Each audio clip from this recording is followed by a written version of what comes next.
This is the Garage Gym Athlete Podcast, and we're here to build autonomous athletes and put phenomenal programming into every garage, basement, and spare bedroom out there.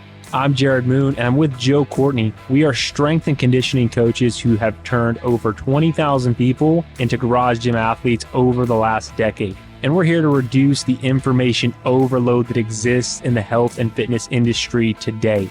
We're going to do that by covering relevant science and give actionable takeaways, not only from the data, but from our years of experience.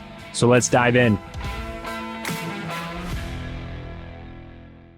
Ladies and gentlemen, welcome to the Garage Gym Athlete Podcast. Jerred Moon here with Joe Courtney. Today, we're going to be talking about backwards running. And we're going over a study. Specifically, it is called The Effects of Backwards Running Training on Forward Running Economy in Trained Males. So we'll be going over that today. If you want to know if you should be doing some backwards running, what the hell is backwards running? Is it something that you should even be thinking about? That's what we'll be talking about today. Before we do, Joe, we got to talk about it, man. We ended the last podcast talking about this. And so now we have to open, because it officially came out, the Phoenix 8 just dropped. And did you watch that video I sent you from DC Rainmaker? I did. Yeah. So what are your thoughts as people who love Garmin, like we've thrown a lot of love to Garmin. How do you feel about the Phoenix 8 from Garmin? Not much love. Yeah. Everything that they upgraded makes sense, and it's good.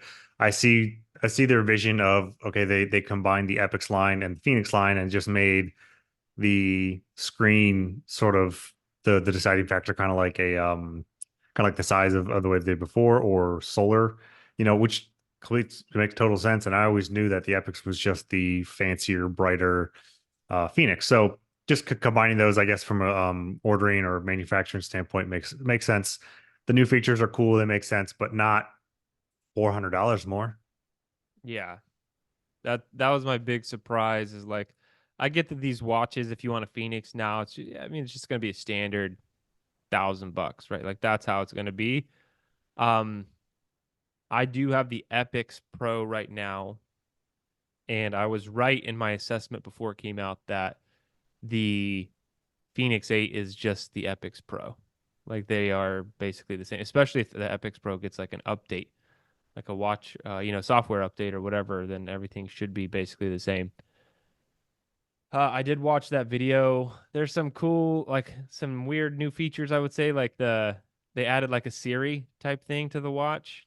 Did you see that? Like where it has Yeah. like its AI assistant or whatever. Seems a little So I weird. think if you already have a Garmin, or you have a Garmin user, that's not something that's going to move the needle. It might be something that's cool, but for people that don't have Garmin's and maybe are looking to switch from Apple or something, I think that might be like okay, that's cool. Because I've had an Apple Watch. I wouldn't use the speak function, especially like to take a call. I'm not going to take a phone call on my watch. I don't even take phone calls on my phone. Um, so the only reason why I would use that speak feature is because sometimes the menus on these can be cumbersome. Like um just over the weekend, I had to set an alarm for something. I was like, I'm going to use my watch for the first time, and I had to find where the heck the alarm was. Well, I could have just spoken into, hey, can you set an alarm for this time? Hey, cool, done. So like that, I think you can skip to sort of the like things you're trying to find and do instead of navigating to the menus, because sometimes it can be a bit cumbersome. But other than that, like, so I think if anything, it's just going to pull in new non-Garmin users and not necessarily move the needle for current Garmin users. Because if you already have Garmin, it's mostly for training and not for taking phone calls or Siri stuff, because you pretty much already have your phone on you anyway for that stuff. Well, and then that was another thing they added. They added a speaker and a microphone, so it's not it doesn't have cellular data, right? But it can Bluetooth to your phone, and you can take a phone call with your watch through your phone, which seems like the least helpful thing on the planet. Like I get if you just had cellular and I could take a call out on a run or something, which I wouldn't do. But I'm just saying, like, or if I was out in a forest, that's cool. But it's like, at what point would you want to be close enough to your phone that you're still within Bluetooth range, but you'd rather talk to a person on your watch than through your phone? Like Swimming in that's the just pool. Yeah, I was gonna say, let's just go through a scenario where that's what you want to do. I could see maybe like a convenience thing. Yeah, like okay, swimming, or maybe I'm working on something. Like I'm fixing something, I'm doing something, someone calls me, I don't want to have to quit my phone, I answer on my watch. I could see that being a feature. I think I would use that the voice command feature. I was really trying to think through, like not just like negatively, Hmm. like what would I use? And I came to the same conclusion as you with the speak to. I think I would use it, but I'd use it for basically two things. One, setting an alarm, because it is kind of ridiculous to set an alarm with Garmin. Um, and then the second thing would be I'd probably use it constantly to start timers, because I feel like I'm always starting timers, and like Yeah. not just for workouts. It's like put something in the oven, timer for 15 minutes, or you know I give the kids a 5 minute warning. Just like all these, like I always have timers going on in my life, some way, shape, or form. So I think that's it. So that's basically all I would use that for. But other than that, I'm just in the camp of like, hey, some of these features are cool. I talked about I wanting to downgrade away from the AMOLED screen, and like we mentioned before the podcast, it's still $1,200 to get the worst screen. Like all the prices just the same? Like even if you Yeah. I want don't know AMOLED, why. Yeah, yeah, the like because I would get the regular, the 42 millimeter, and it's the same price for the AMOLED screen versus the non fancy lit up screen. I have no idea why. And they even said, like in his review, they even said that they don't do the less bright screen for the S model anymore because it would have been too thick. And I don't know how I don't know how it's taking up more space to have the less bright fancy screen. I don't I understand know. that. I mean, it seems like some '90s technology. Granted, like Yeah. late '90s. That screen, and I like that screen. I like it better than AMOLED for a lot of different reasons. But like, Yeah. it's not an amazing display. Yeah. I try Maybe don't need it to half be. as much. It does color. It's fine. Yeah, So I'm pretty happy my with early where I'm at. 2000s. I'll adjust. Early 2000s. Yeah, Yeah. it's got So I color. think, yeah, I think it'll bring in new people that more of the smartwatch thing. If you know, and if you're already an Apple Watch user and you're just tired of the battery life and you want something that's better for better functionality for fitness and like GPS and not dealing with all the different apps. So that's still the best feature, best thing reason to have a Garmin. But you also still like having the talk to and other smartwatch features. The new 8 would probably be a good concession, but I if I change watches, I have the 7. I'd want the 7 Pro, which is just a 1 year step difference because it's slightly new better, and it has the flashlight at the end, which mine does not. Yeah, I think with the microphone and speaker addition, well, one, you can listen to like music on your watch. I'm sure the speaker's amazing for jamming out, but like you don't have to have headphones. Um, but I think that they're taking a step towards this cellular. Like I don't know if that's gonna be Phoenix 9 or it's an update, Phoenix 8 or The 8 something like that. Pro, the 8 8 Pro Pro. will probably Yeah. have Like I think internet. that's what they're gonna do because they already have watches that do that. Did you know that? Like they already have like my kid had one. The kid's watch had cellular, like a cellular Huh. plan. And then there's one of their running watches. I forgot which one it was. They have one watch. It's like a legit running watch that has a cellular plan option for Hmm. Garmin. So they're already like doing these things, but they're not bringing it to their higher end models, and I don't know why. Me personally, I don't want it. I'll never want it. I'll never want a watch that I can do phone calls with. But a lot of people want that. And so I think the market will demand it. Me personally, I'm only going to start moving backwards in watch technology. I think within the next 2 years, I'll be back to a Timex Ironman. I'm hoping they just don't go out of business. Uh, I don't and know all what'll these get me others. to switch from a Garmin. I really don't. Yeah. Well, I mean, you know what a Timex Ironman watch is, right? They don't do anything. It's like lap times and the time. I think that's all it does. Yeah, I have a G-Shock somewhere. Yeah, I've never liked G-Shock because it actually really sucks at laps. Like Mm. the G-Shocks I've always had, like they kind of suck at lap times. But anyway, enough about the watch talk. thought we'd update everyone. Phoenix 8 is out. We're not impressed. It is pretty cool, but that's that. Let's get into the study. So before we do, you're the one who did want to talk about either backwards running, looking into the science, or barefoot running. We're talking more specifically about backwards running today, but why? Like, what was the big reason behind you wanting to cover this topic or dive into it a little bit deeper? I feel like I'd heard of it being beneficial for one reason or another. I feel like I've seen it pop up, and at first you hear it and you might think it's kind of gimmicky, but then if you think about it a little bit more, it makes some sense. But then I didn't get too much farther. I was always curious about what would it benefit and um how you would even program it or do it, because I've only done backwards running like on a field. I'll do like 100 meters. Like I'll do the length of a field backward because I'm on a field. I'm not going to run into anything, and I don't have to make turns around a track or anything. So I just go like 100 meters down, and then okay, I just and it's basically just a jogging pace, and I do it more for I've talked about my foot, my health, and just moving differently, but not necessarily what these studies aimed to do and did. Yeah. And I thought, I mean, we briefly mentioned this on the last podcast how I had experimented with it basically because someone told me to for shin splints, and so I've done all these things, but I don't always do this. I do it occasionally, but sometimes I think reading the introduction to a study, if it's not overwhelmingly long, can really help everyone better understand like what they're looking to do. So again, the study that we're covering, this is actually an older study, a little bit older. The effects of backwards running training on forward running economy in trained males is done in 2016. But I'm going to read the intro real fast, and then we'll kind of dive into our thoughts.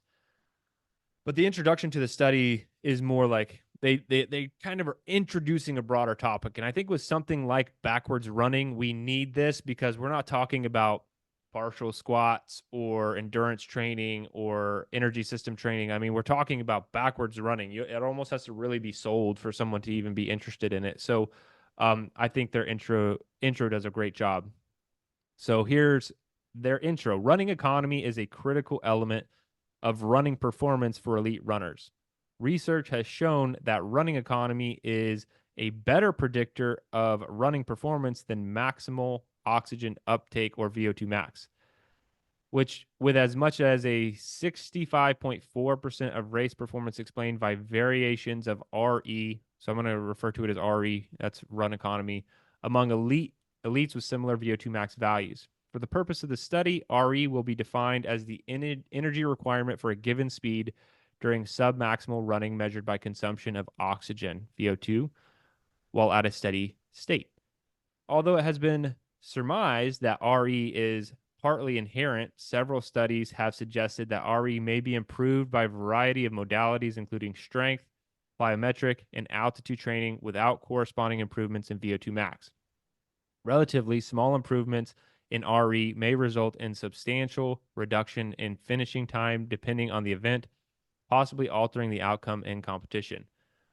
In the past decade, backwards walking and backwards running have gained popularity primarily in rehabilitation setting as a form of low impact exercise. Research suggests that backwards walking and backwards running may provide benefit for a variety of conditions, including lower back pain, knee osteoarthritis, hamstring inflexibility, and side effects of stroke. The outcomes of these studies have included reduced pain, increased flexibility, walking speed, and walking symmetry indexes. Additionally, studies have been conducted to measure the metabolic cost of backwards locomotion and raised the question of a potential training application in healthy individuals. One such study conducted by Flynn found that backwards running and backwards walking resulted in greater submaximal VO2 response, heart rate, and blood lactate than at the same speed in the forward direction. The researchers concluded that an injured athlete may be able to maintain cardiovascular fitness by utilizing backwards walking and backwards running during rehabilitation. The primary purpose of this study was to measure the effects of sustained backwards running training on forward run economy. It was hypothesized that backwards running training would improve forward running economy in trained male runners. All right, so that was a lot, but the reason I wanted to read that is because we don't hear a lot about backwards running. We don't know that there are all these studies and all these other things, but I think the main thing that I wanted to highlight in the study, their focus is on running economy. And a very interesting thing that they opened with is that people can have very similar VO2 maxes, but what might actually predict who's going to win a race is the run economy, not the VO2 max. Because if you think about it, if you go to like elite marathon runners, I bet they all have very similar VO2 maxes. And there's a reason that we don't just put people on treadmills with a mask and measure VO2 max to claim who's the fittest runner or the fittest on earth or whatever. It's like, hey, whoever has the highest VO2 max wins, because that's not actually how races work, right? For some reason, someone with a lesser VO2 max can still win a race. And it has to do more with like running economy, how their training was, grit, mental toughness, all those kind of things. And so that's what I started to find interesting about the study was just run economy in general. Um, Real quick on the study, it's a 10-week study. They measured run economy, VO2 max, body composition, heart rate, ratings of perceived exertion, and compliance with the training load. There were 8 runners. There were only 8 runners, and but they were all advanced runners. Which I was telling Joe before the podcast. It is a small story or a small sample size, but as someone who's looked at a lot of studies, and we look at more and more, I'm starting to like studies with smaller sample sizes with highly trained people more than giant studies with people who aren't highly trained, because I don't, me personally, and I would say probably a majority of the people listening to this podcast do not align with untrained humans, right? Like we just don't. And so I'm not very interested if you had 10,000 people who've never exercised in their life go do backwards running and you tell me what the results are. I don't really care.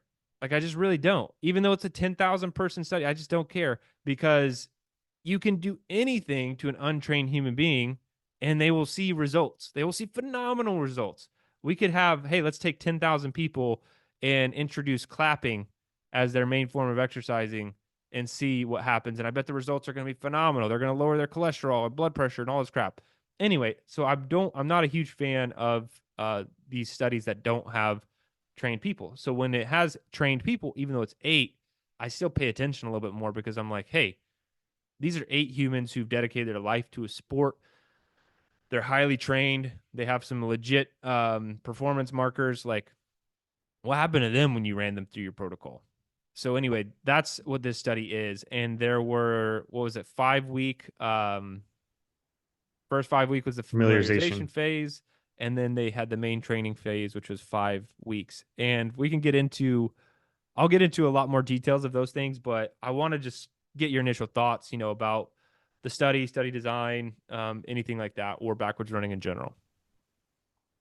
Yeah, I kind of agree with your take on the type of study as well, because if you have less people that are trained, they can do much more specific focus on the study, and they control for a lot more factors with a smaller group and hyper focused on something. I thought a 5-week familiarization was kind of crazy to see. We usually only get like a, Like a hey, come in week. today and we're going to show Yeah. you. Yeah, it might be a week. It might be, we're going to show you these exercises. You're going to do them once, and then you're going to come in later on or a week from now, and then you'll be fine. But 5 weeks, because I guess to get the form down, to get their really coordination down, because they're doing Yeah. backwards running for a Backwards significant running is period of hard. time. that's Yeah. that's the that's the takeaway. Yeah. And I think they supplied each of them with a treadmill and a harness to wear to run backward, which makes complete sense especially for safety wise. I think if I were to do a bunch of backward running, especially for 20 plus minutes, I'd probably one of the few times I'd want to be on a treadmill and to have that harness to make sure that I'm doing it right and just to stay there. So yeah, I was very curious on how they were going to program it. And the other crazy part of the study was, so because these are experienced trained runners, they're doing 2 sessions per week with the research people, but they're still running on their off days. So they were told Right. to keep the running 1-to-1 ratio of however much running they do going forward, normal running, they have to match that going backwards. I don't know if they'd match time or distance, but that was kind of a crazy stipulation, but also, probably why they supplied them with the treadmill and the harness. So it wasn't just the 2 days per week. They were getting a lot more mileage outside of it going backwards, which I also thought was really cool. And another reason why this, how they can hyper focus with the limited amount of people. Well, I think the another point to mention is like they're not only doing backwards running, like they're doing forward running. So the way I look at this in general, a few takeaways from the study design for people who might want to throw backwards running into their training is one, the familiarization phase was 5 weeks to Joe's point. So if you're thinking about doing backwards running, just know that you need to ease into it. It said that they they just I'm not going to get into the super nitty-gritty details of that. They had a warm up. They went a lot slower. No different than anything else you're doing with fitness, like ease into it. So do ease into backwards running if you are going to think about doing it at all. But then the main training, the speed was increased to 161 meters a minute for the backwards running sessions. And I was like, I had to do some calculations to find out what that is. That's a 10-minute mile. That's a like that's Pretty insane. good for backwards. Yeah. That's insane. That's because like if you're thinking about like backwards running should never be like, oh, I'm going to do some zone 4 backwards running ever. Like that's not what you do. Like if you're doing intervals, you're running forward. So best case scenario, backwards running is a zone 2 activity, right? Maybe like it said in the study that it's a little bit more metabolically demanding. I think that's because it's not efficient for your body to do and you're not accustomed to it. So I do think that your heart rate's going to shoot up a little bit more. You probably get a little bit more VO2 max benefit. But ultimately, these people were running for 15 to 19 minutes. They added 1 minute per week in these sessions that they hosted, and they were running at a 10-minute mile pace. So that is crazy to me that they were going that fast backwards. Because I don't know. I mean, that's probably around. I don't know what my zone 2 pace right now is because the heat always throws me off with like what's legitimate pace Mine's for my about heart 9. rate. Yeah, I would say it's probably like 9 to 10 was very comfortable zone 2 pace for me. And these guys are doing it backwards. So pretty crazy that they got to that speed, in all honesty. Yeah, if I were to, and if when I do some backwards running, because I do want to try this out some more, I'm either going to do low zone 2, like I'll try to do laps around the track, which probably would help because it has the line, so I'm not going to stray off or anywhere.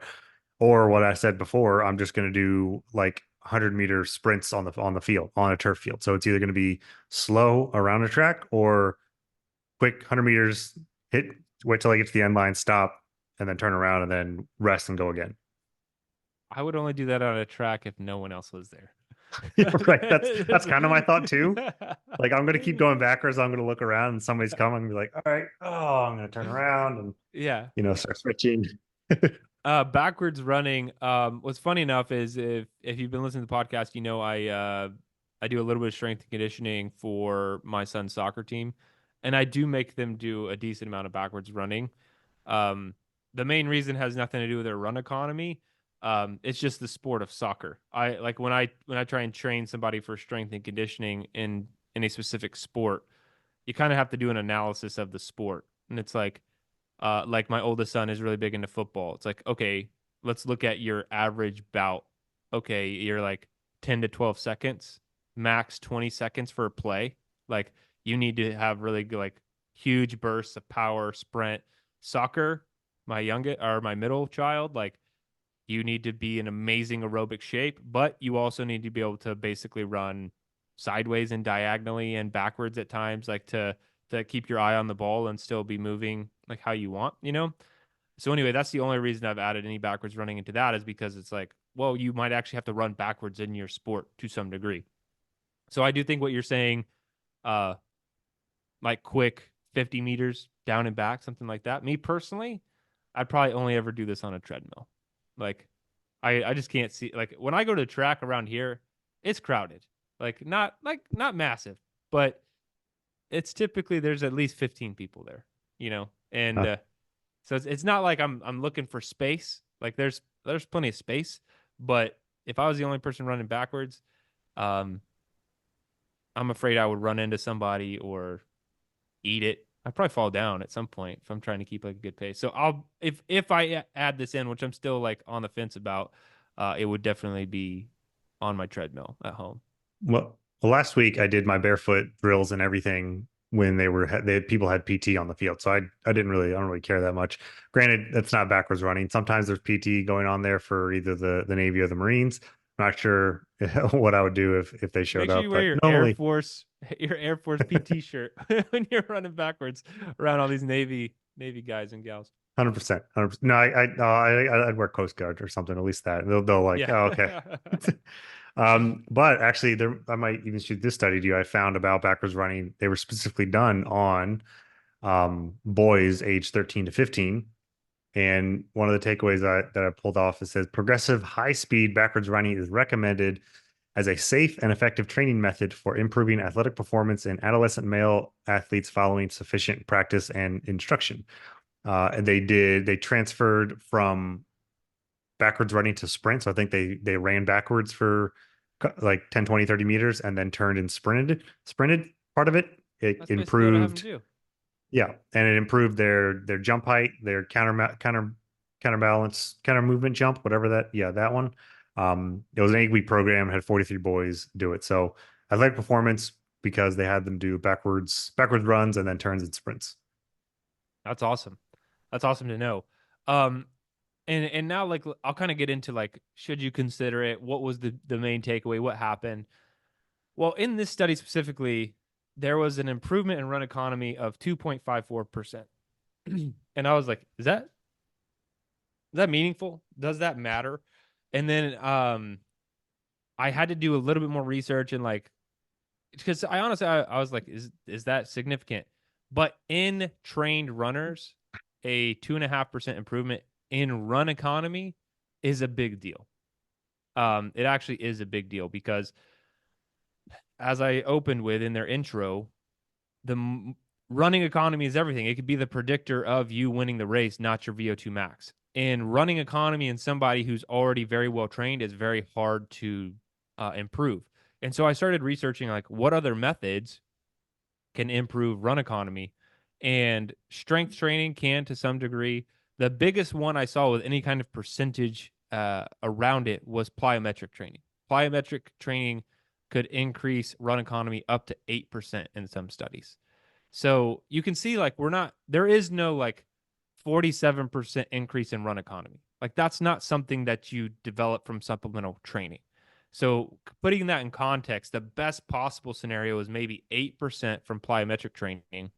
And this is at 2.5% with very, very well trained runners. I'm saying that that's pretty impressive because if you think about run economy, run economy has to do with like how much energy your body is utilizing, how efficient your body is. So if you have better run economy, you're burning fewer calories as you run. That's one example. You are this could be the difference in this could like if you actually just took 2.54% to a 3-hour marathon runner, that's almost 5 minutes off of their marathon time. You're taking 5 minutes off of a marathon time for a very advanced runner is massive, and so these are just things that like if you're kind of already at that peak, it's something that you consider. But the reason I'm considering it as someone who's not an elite runner, and we've talked about this on the podcast to some degree when I was doing all my ultra training, I kind of suck at running. Like I hired a run coach. One thing we found is like my stride is terrible. I don't stride enough. Like I take my strides are too long and too infrequent, which caused me a lot of back pain until I corrected it. So I'm just not a very good runner. And I don't know why, like maybe naturally that's not my case. I still have to focus on it quite a bit to hit the right cadence. Like I have to pay attention to it quite a bit. So I'm looking for anything that could help me improve my run economy because if it's helping 2.54% in highly trained runners, I'm thinking it's going to help me like 10-15% as a crappy untrained runner, where whatever category you want to put me in on the Moderate. running side of things. Yeah, moderate runner at best. So I think that it could really help me out, and it's not that crazy. Like if I do their minimal protocol, we're adding like a 15-minute session twice a week.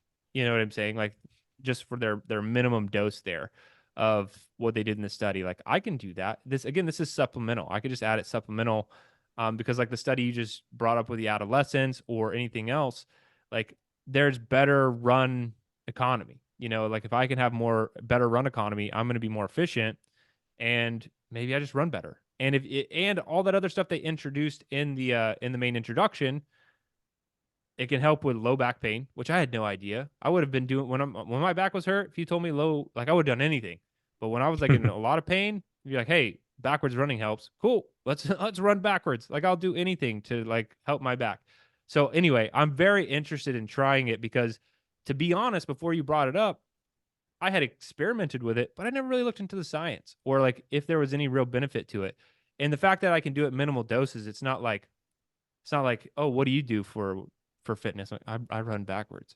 You know, that's not what, yeah, I'm going to have to say to people. I'm going to maybe throw in 2 15-minute sessions to try it out for a couple weeks and see what happens. See if I feel like, um, I feel better. If my run economy feels better, if my cadence is getting better, if like I'm just becoming a better runner from very minimal, um, addition to training. I'm all about it. Like I'm all about trying new things, and I think this is something that I definitely do want to try adding in. I'm not necessarily going to program it at Garage Gym Athlete. This will be 100% supplemental. But like I said, I'm a kind of a crappy runner as is. Like if this will help me, let's give it a shot. So that's kind of my thoughts on it. Overall, kind of gave you the results there. Not massive because they were really seasoned runners, but really cool overall. I think something that everyone could take a look into. You have a traditional red treadmill, right? Yeah, I got two. I have the True Form trainer, and then I have like a regular Okay. one. I would not want to do this on the true form because it's No, kind of hard to get your pacing. If you misstep, it's going really fast. yeah, like I think I've been thinking about that too. Like Unless you I might walk. try You can it, probably but do it like walking. walking for sure. I think I've walked backwards on it before, but I think, dude, I don't know. Like I've only ever ran backwards, like you're talking about. Like when I have done backwards running, like years and years ago, it was like on a field for like, yeah, 50-yard sprints, like sprints, if you Mhm. will.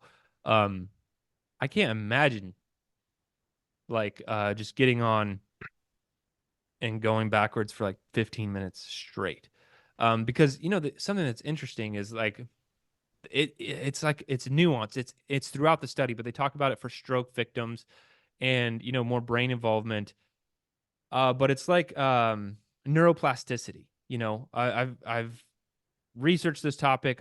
We've had some guests on previous podcasts about it, but like when you brush your teeth with your right hand over and over again, your body just gets so used to that it's like a non-issue. Like that you could finish brushing your teeth and then 15 minutes later be like, I brush my teeth? Like it's such a non-factor for your brain because it's so accustomed to it. It doesn't even really have to think about it.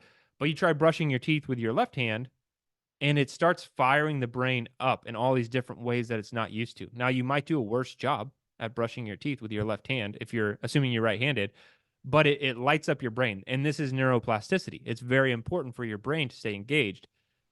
I'm thinking this same effect is here. I guarantee if I were to like overlay this neuroplasticity of backwards running, like I guarantee there's already research on that. But I can kind of see it interlaced in the study when you read more about it. Is like I think running backwards for 15 minutes takes such a level of focus and brain involvement for like guys like you and I who've ran plenty of miles straight forward but 0 miles backwards, like that's going to take a lot of focus. I think that's going to take a lot of neuroplasticity. It's going to grow new brain connections. I think it's good for you in a lot of other ways too that aren't as stated or as prominent as something like run economy. Yeah, I think this comes at a perfect time for me because tomorrow I'm getting my PRP shot in my heel, and I don't think I'm going to be able to run for a couple of weeks, depending on what protocol they put me on or what sort of pain or swelling or whatever the heck it triggers. So this might be a good start with walking backwards, then do a little bit of backwards on the track or whatever, and I'm going to be really interested to try it out and see how it is. I did find a infographic or whatever, somebody that made the listed benefits of it, and the claim that it has lower load on the impact and joints, which makes sense. If you just think about like when you're running, especially striding, if you're impacting on your heel or rolling your foot, that's more than if you were to go backwards and first touch your toe, because then your toe and your foot and your calf and then your quads and everything sort of cushions as you're going backwards versus possibly jarring on the heel, depending on how your step are. I hear some people run and they're just like flip clomping like they're horses, man. Yeah. It's terrible. So it seems like there would be much more eccentric muscle involvement, which I'll be interested to try. And this also made me think about, like last year or something, we went over a study about how like those really high intensity sprints were done to active or experienced runners, and they helped their running economy. So Yeah. it was more bang for buck because they reduced their mileage. So this makes me think of that, like, okay, another more bang for buck thing, which is great for us that only train an hour a day and don't want to go on 2 3 hour runs to improve our run or something. So it's sort of a no-brainer thing to add. And the one study I brought up, improving sprinting and jumping. I do wonder if it would be a good protocol for also for like heavier, unfit people to start walking backwards and instead of going on running, because the impact and like their load, even like maybe pregnant females, for like walking backwards and then like a very low like power walk or jog or something, if that would be a better replacement than actual running, because pretty soon on for a lot of those people you just can't run anymore. Yeah. And I agree with you. Like that heel strike is pretty tough. And it's tough to get rid of if you're very accustomed to it. You got those big padded shoes and everything. So I do think this is a great because there's no walking on your heels backwards. Like that's not how a human being is going to walk backwards. And I mean, the more I think about it, the harder it would be to even like achieve that, Probably trip. Yeah, you probably fall down. So this is like it almost teaches like a good forefoot strike, that you want when you're running anyway. So I think there's so many benefits to it, and I definitely want to get more into it, train with it a little bit, because like you said, like I want to pull up that study again now that I'm done running because we went over that study, that like shorter duration one. I remember covering it. It was like it improved. What was it? It was their 10K times, something like that. I think it was like it wasn't like marathon times, but it was like still a good distance. Yeah. That yeah, I think their overall 10K or half 10K, marathon at least. yeah, something like that. And they were doing much shorter, less volume running. And like I don't want to say I ignored that study. I did not apply anything from that study because I was like, I can't. This isn't like what I need. I'm training for an ultra. I can't like do that. But I kind of want to pull that study back up and be like, okay, how can we implement this with like, maybe some backwards running and all that stuff? Because I want to get better at running, but I don't want to have to run a lot. It's not like I want my cake and eat it too. I just don't want to. When I run, I don't want to get hurt or do something that overtaxes the body. But at the same time, I want to be very efficient runner when I do run. So maybe it's not as bad because that also is like it's such a massive factor. Like, what if I'm in good enough shape to be a great runner, like lungs, heart, all that cardiovascular, pulmonary system, everything is like, fine, but I suck so hard at running. It's so metabolically demanding for me. It increases my heart rate, makes me so much less efficient. I've had that theory for a while because I'm like, I've been training like your whole life. Like it shouldn't be hard. Like running shouldn't be that difficult. But I think a lot of it goes back to my form and efficiency. Yeah. Always something that you can probably improve on, and just one of these things that you never thought about. Cool. All right, we'll get out of here. Try out some backwards running. Pretty simple stuff. You don't have to go at 10-minute mile pace backwards. As I mentioned, familiarization phase, get used to it, maybe try a couple minutes on here and there. I'm not jumping into 15 minutes my first week. I'll probably try 5 minutes in a warm up, 5 minutes in a cool down, and maybe just add a little bit here and there. But that's about it as far as me adding into my training. And then if I see any benefits or feel like I'm seeing anything from it, I'll definitely update everyone on the podcast. If you want to be a part of our training, head over to garagegymathlete.com and sign up for a free trial for everyone who's already part of our training. We really appreciate you being a part of the community. That's it for this one. Remember, if you don't kill comfort, comfort will kill you.